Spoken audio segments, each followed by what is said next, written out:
do we have any in the past or present, any landfills that there are currently possible leaks in that monitoring wells have not picked up?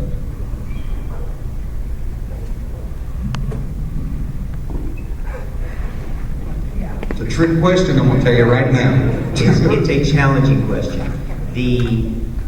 We have records, our facilities, as they were describing, they report to us semi-annually with a complete round of data for the facilities.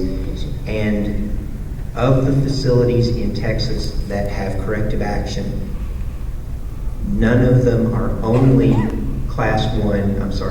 type 1 composite liners like they're describing. There are other cells that were pre-D, pre-Subtitle D. Subtitle D is the federal rule that established the standards for landfills for municipal waste. All of those facilities have pre-D cells. I can't tell you that the leak is coming from those cells. I can tell you they are more suspect because of the history of those units. The liners may be weaker, they're not the composite liner, but where there are only composite liners, we don't have corrective action occurring. I think I may have stated my question inappropriately or wrongly because it wasn't close.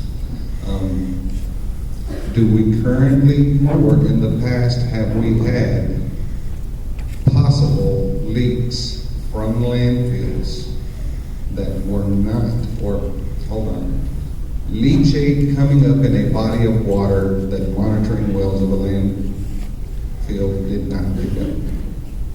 Do we currently have that, or in the past? I'm sorry, that the monitoring system didn't pick up? Right. I can't know that because the monitoring system would have to identify it to know it's there. And again, the complexity of the question, landfill gas is also an issue at these facilities. And landfill gas, Henry's law constant in contact with groundwater will also, you'll see those constituents in the groundwater. It's not necessarily, I can't tell you which it is, but it's not necessarily a release of the leachate, but it may be a gas issue that is affecting groundwater. Okay. Down in And I'm sorry, it's just a very challenging question. I understand. And I appreciate you offering the answer that you have. Are you aware of the situation that is going on down in Galveston? No, sir. Of the leachate that is in, I'm trying to remember the name of the bayou, Highland Bayou in Galveston. Sir, we review specific facilities typically, and I'm not familiar with the Galveston facility or any issues that may be going on. TCEQ has been down there for 2 years trying to find the source and why the monitoring wells are not picking up a leak. Your own agency has been down there trying to see where it's coming from and why the monitoring wells are not picking it up. It's kind of alarming to me now that y'all aren't aware of it. I'm confident that people at the agency are aware of it. I'm not personally aware of that situation. It's not a facility that I review information for. If I could give you a card, I can try to track down someone who is familiar with that facility for you, and you can speak with them. We just are all assigned different facilities too. Yes, sir, I understand that, but the right hand needs to talk to the left hand, especially on this. They're down there right now trying to find out why the monitoring wells are not picking it up and trying to find where the leak is.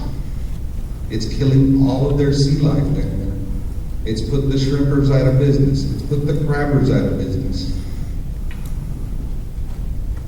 Y'all need to know this. If y'all are going to permit this facility, y'all need to know that this is a possibility. And it's apparent that the information has not been shared with y'all. So it's not only not fair to y'all that you don't have that information to be able to put it up against this permit, but it's also unfair to us. Amen. Very unfair. I would appreciate one of your cards, sir. Let's take the next three gentlemen, and then we'll take a break. Yes, sir. My name is Danny Woodward. My wife and I have a place off of the projected route on 1104. And my question is, what's the traffic frequency projected to be if this goes through? And what are the plans for the roads? There is a traffic study in the application. There are statistics that provide all that. It's an increase in traffic, considerable increase in traffic due to this. The applicant has submitted designs on road improvements to the Texas Department of Transportation, and they concluded that with those improvements that the roads would be adequate through the lifetime of the facility. And that's the information we're looking for in our application in accordance with our rules. My next question was in regard to a previous question when the gentleman mentioned that, you talked about how there's a lot of probably orphan wells in that area. And are y'all going to work with the Railroad Commission on identifying the right permit process? And I know that that's kind of separate if they have to go in and abandon those wells. Is that going to be part of us? There are two requirements that happen here. The first is that they identify all that are, I hate to say identify all that are identified, but there are records that are maintained of these things. All of those, to my knowledge, and going in, David's already talked about this some, so I'm going to take a shot at it. Those have been reported, they're in the application. Anything that is encountered in the future, whether it be a water well or a oil exploration well, as it's encountered, must be properly dealt with, and David's more adept at the procedures for that. But essentially, the excavation is created, anything that's encountered is dealt with and properly plugged and abandoned, and then the liner system is installed above that. Yes, sir. Good evening, my name's Carl Wood. My place is directly across Nixon Road from the gentlemen, engineers, in planning for your settlement ponds and so forth, and also in handling the drainage system so that the runoff that we experience now is approximately what will be experienced when you have your operation in year. What level of flooding do you accommodate in your plans, like a 50-year flood or something of that nature? We designed for a 25-year storm with extra capacity over that. And so we've looked at that, then we've also looked at the 100-year storm to make sure that there will not be the waste will not be compromised by a 100-year storm. Okay, you're aware, of course, in this area, we get 100-year storms about every 20 years. Yes, I live in this region too. So your comments are that the settling ponds and so forth would not be overwhelmed by these 100-year storms that we get fairly frequently?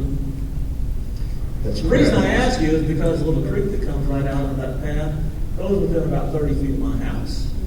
It's directly into the stock tank, about 100 feet from my house. So I have some concerns about that because I've seen these storms where this seasonal creek, which is dry for years at a time, ends up being 5 feet deep right in front of the house. And,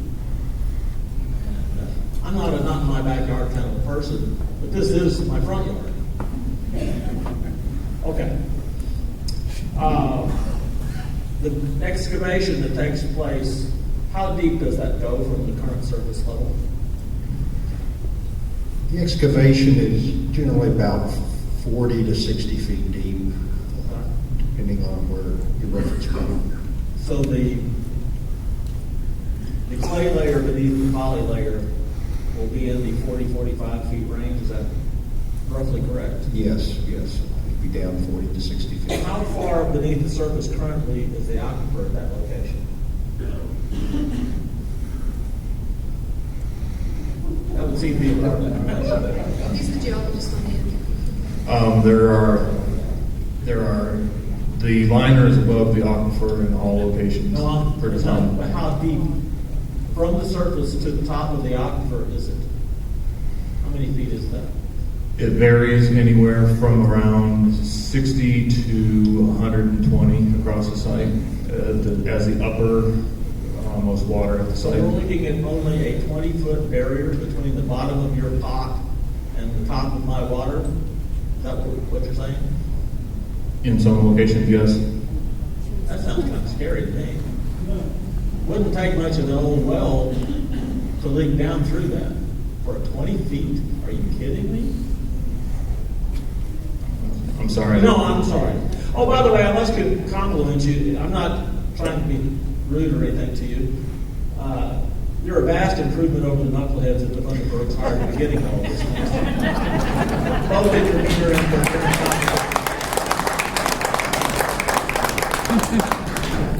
So, thank you very much. My next question is for TCEQ. Oh, I do have one other question. You said that if the monitored wells don't pick up any contamination, it could be that it's directly under the bin itself. What he said was if there's no migration of the contaminants, that they would not be. So if they picked just up. go straight down 20 feet, we're just shit out of luck. Excuse me, I'm sorry.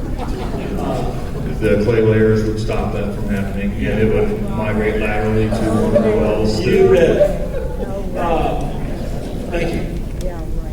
TCEQ, my question is, when it does fail and it does migrate 20 feet, how do you clean it up? You drink it. If a release We just were drink a to- whole lot of it and hope, hope that that's true. If a release were to occur and there were contaminants above the health-based standards, the treatment methods vary depending upon the constituent of contamination. Metals are typically precipitated. Volatiles are typically air stripped. So a pump and treat system would be needed to address those problems. You're pumping out the water from the aquifer that's below the little. Not from below the unit, from the before it. This is a case by case. Some system would have to be put in to capture those to keep them from migrating further. But you can't fix it. That is the fix. The remedial method for contaminated groundwater is typically pump and treat. There are other methods available, but Do you have an idea approximately how many people in the state of Texas draw their water from the Carrizo Wilcox Aquifer? no, sir. Millions. I don't doubt that. Millions. But 55 counties, I think, in Thunder, some portion of it. Seems like pig and poke. Pardon. Yes, sir. The question I'd like to ask is, do any of you gentlemen get your water from our aquifer? No. Do any of you gentlemen get your water from our aquifer? No. How long have you been designing landfills? I've been designing landfills since 1980. This is, I think, my 25th landfill I've done design. Are all those 25 active landfills? Did they go into production? Yes. Have you had any problems with any of them?